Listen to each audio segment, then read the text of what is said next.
हुगली जिले के श्रीरामपुर थाना क्षेत्र में एक चौंकाने वाली अपहरण की घटना सामने आई है, जहां हैरान करने वाली बात ये रही कि इस अपहरण के पीछे कोई आम अपराधी नहीं बल्कि पुलिस विभाग का एक एएसआई निकला है। प्राप्त जानकारी के अनुसार वैधवाटी पद्मावती कॉलोनी निवासी तारक भौमिक, जिनका हुगली पियारापुर दिल्ली रोड के किनारे चाय की दुकान है, हर रोज की तरह वह सुबह अपनी दुकान पर मौजूद थे। तभी कुछ लोगों ने जबरन उन्हें उठाकर एक वाहन में बिठा लिया और वहां से फरार हो गए। दोपहर में अपहरणकर्ताओं ने वृद्ध के परिवार से संपर्क कर फिरौती की मांग की। घबराए परिजनों ने तुरंत श्रीरामपुर थाने में शिकायत दर्ज कराई। पुलिस ने मोबाइल कॉल ट्रेस कर मामले की गंभीरता से जांच शुरू की और रात में फिरौती के लिए आए दूसरे कॉल के लोकेशन से सुराग मिलते ही पुलिस ने श्रीरामपुर स्टेशन के पास से आरोपी अशोक दास को गिरफ्तार कर लिया। आरोपित का घर शेवड़ा पुली राजा बगान इलाके में है। अपहृत वृद्ध को हाथबंदी हालत में बरामद किया गया है।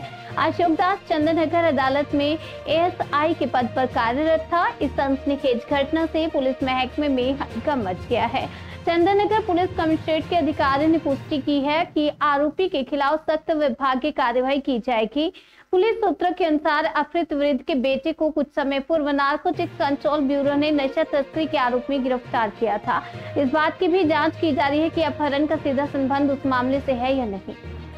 वरिष्ठ पुलिस अधिकारी ने बताया कि पीड़ित को सुरक्षित बचा लिया गया और आगे की जांच तेज कर दी गई है।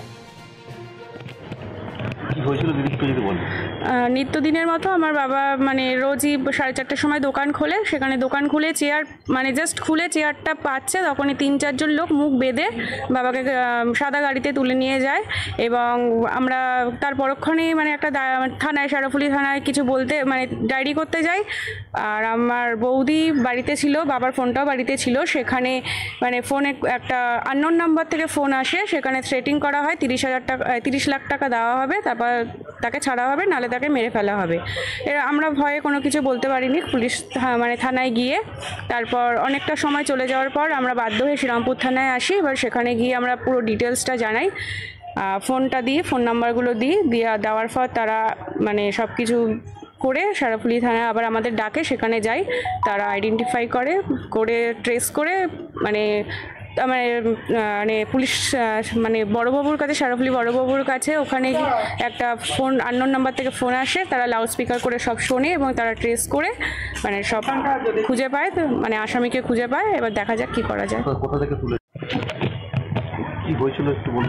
হয়েছিল বলতে আমার বাবা নিত্যদিন যেমন রোজকার দোকান খোলে সেরকমভাবে দোকান খুলেছিল ভোর 4:30 নাগাদ। তো আমরা সাধারণত বাড়িতেই থাকি, আমরা কেউ দোকানে যাই না।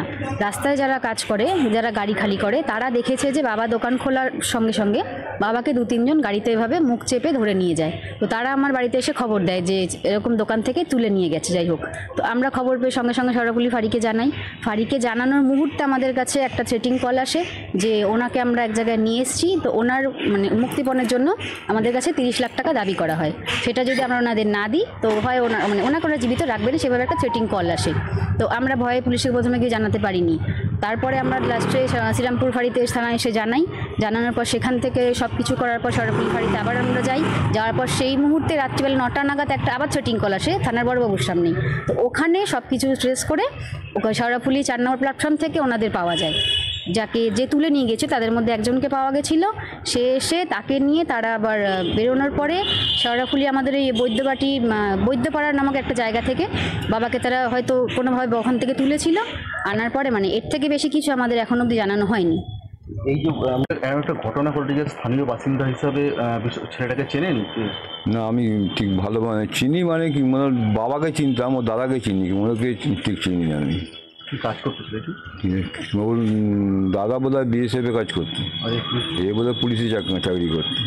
কালকে একটা ঘটনা ঘটেছে, এলাকার পুলিশ এসেছিল। হ্যাঁ, সেটা আমি সকালবেলা শুনলাম আমরা যে এরকম রাত্রি আমাকে একজন বললো যে ও কি অশোক কি না। আমি অশোক আমার পাশের বাড়ি থাকে, আমি একটু ভিতরের দিকে থাকি।